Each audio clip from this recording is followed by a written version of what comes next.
Hello ladies and gentlemen. Now we have made it to the goal of 75 subscribers, which means I'm gonna do not a redux, but a remake of an older episode. The third one to be specific.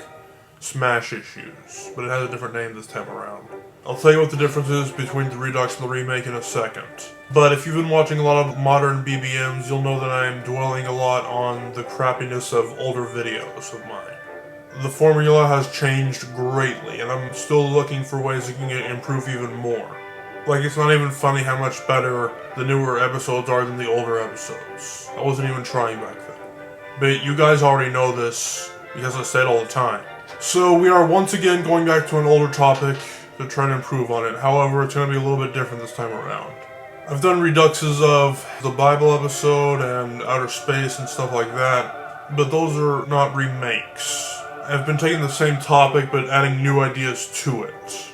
But here I'm using the same topic and the same ideas, not exactly word for word, but it's going to be the same thing as what you saw 3 years ago in episode 3 of Behemoth Blogmaster. I mean, just look at how much different it is now than it was back then. Like, you can see more of the bedroom and stuff because I've moved the computer closer to where I am. But anyway, so yeah, we've definitely changed, and that's for the better. This isn't an original episode. This is the very first remake in the series. I've done reduxes, but this is a remake. And I promise the next episode will be more original. But for now, I just like to go back and see if I can do this better, which I'm sure I can. Because this used to be my favorite episode, but it isn't anymore. So without further ado, let's get started. So when it comes to the games of Super Smash Bros. That I own, it's all the same ones as it was back then. Every game except for Brawl, which I still do not own and probably never will unless of course I get it from like a family member or as a present or... Basically, I still don't have the game, okay? And I'm not planning on getting it if it costs me money. The games are pretty repetitive if you ask me. I know you have to have the right kind of mindset to enjoy these games, and I guess I just don't have that. But on an aesthetic level, this is a great freaking series, because its atmosphere is just beautiful. But, like I said in episode 3, there are issues with the series, because no series can be perfect. No one game can be perfect. So, I'm going to just state what I stated in that episode, and go through it all over again. So the first Smash Bros. Was a little different than your usual fighter. It didn't have a health bar, instead it had a percentage meter. And depending on how high that thing went, the easier you were to knock out. And it can go past 100%, it can go up to like 400% or something, that makes no sense. But anyways, so the original Super Smash Bros. From 1999 on the Nintendo 64. It is a little lacking because it is the first of its kind and a pretty old game. But all you can do in that one is just do the trials and multiplayer. Now, this could be the hardware limitations, but I do think they could have added a few more modes. I don't know, I mean, it's a pretty small game. But hey, it is Nintendo 64. So that's one of the smaller complaints I have for this episode. Now, something I find kind of weird about Smash. It's not really anything to do with the games itself, but kind of the ESRB. If you aren't aware, the ESRB is the people responsible for giving each game a rating, whether it's for kids or adults or teenagers or whatever.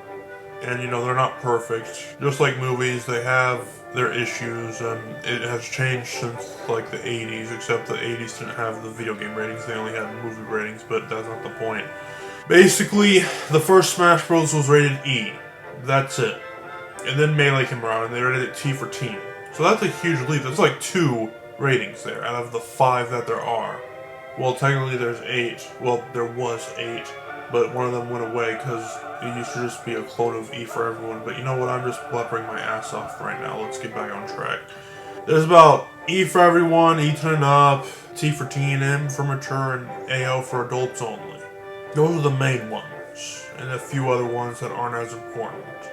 You could be saying, well, Super Smash Bros. Melee isn't that intense. Why couldn't it have been rated E and up? I mean, Mario's in it, and so is Kirby, Pikachu, and all these other friendly-ass characters.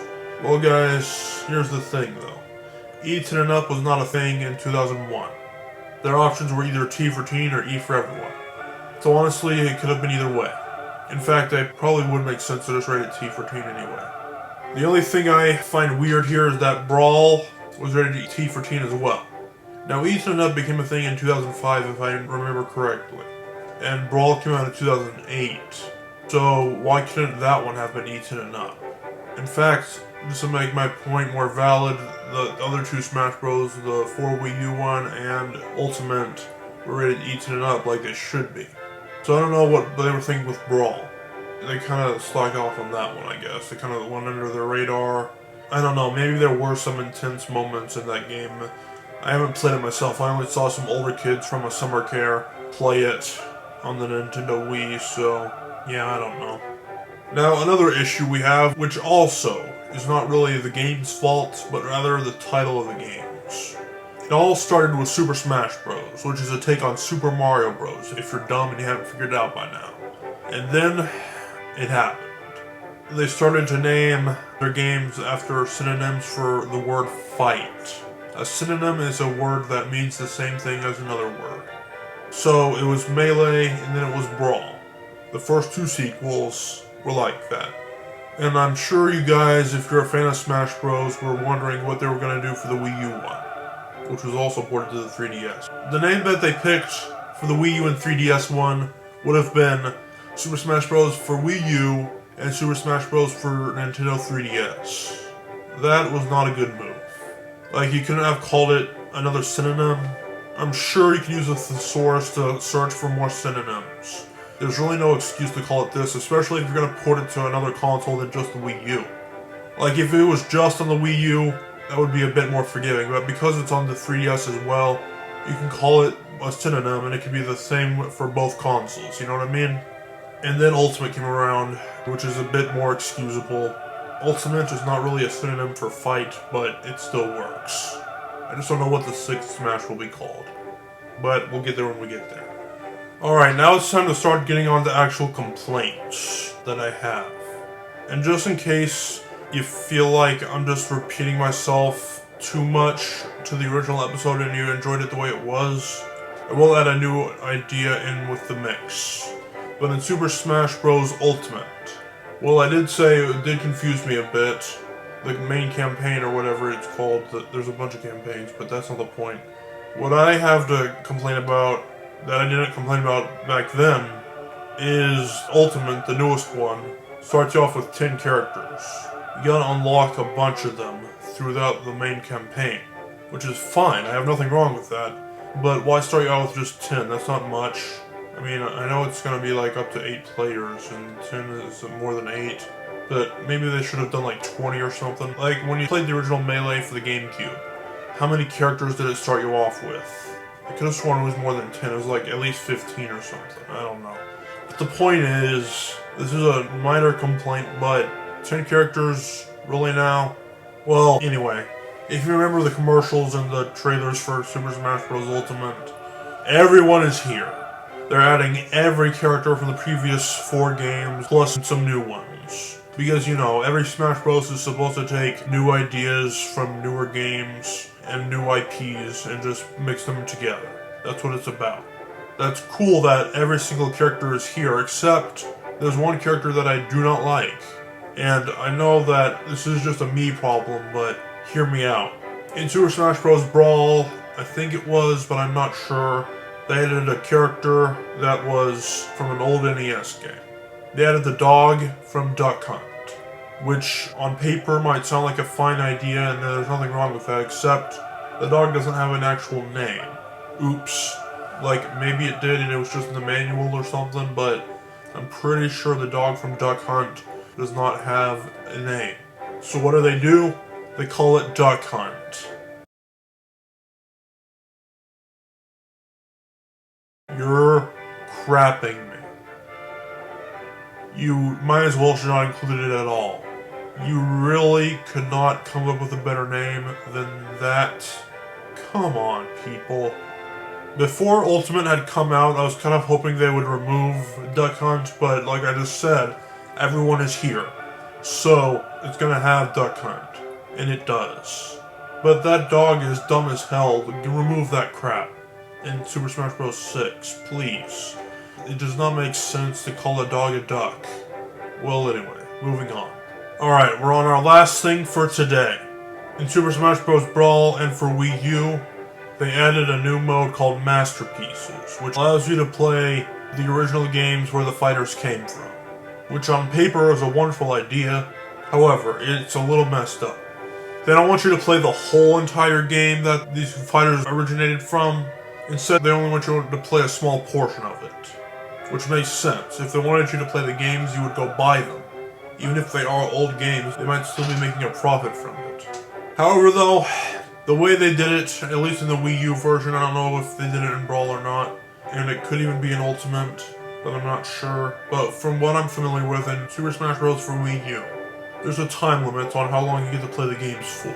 Instead of like, just kicking you out once you get to a certain spot in the game, you know what I mean? And the time limits for these games are stupid short. They range from 2 to 4 minutes. You gotta be kidding me. That is not long enough. Like, I know it's just a demo, but 2 to 4 minutes? You cannot be serious. Why have a time limit at all? Why not just only include a small portion of the game? That's how I would have done it. Basically, it's set up like this. You get the whole entire game, but only like a few minutes to do it. That's how it is. But the other option would have been, you get only a small portion of the game, but as much time as you please. That second option is obviously better. There's no comparison. I would much rather just play a small portion for as long as I want. That's what a demo is about. What's the time limit's purpose? Like, I don't get it. I mean, like, Nintendo these days does re-release the NES games on the Nintendo Switch Online and other consoles, but I don't know if they did that for Wii or not. I think they did, and you could have just bought it from there, but still, I do think the time limit thing was unnecessary. So in conclusion, these aren't bad games. They're just not exactly my type of game. Let me know what your favorite Super Smash Bros. Is if you have played any of them. Mine would probably still have to be Melee if I had to pick one. But that was this episode and that was this remake. Will there be more remakes in the future? I hope not, but I can't say for sure. So I'll see you guys later. Adios.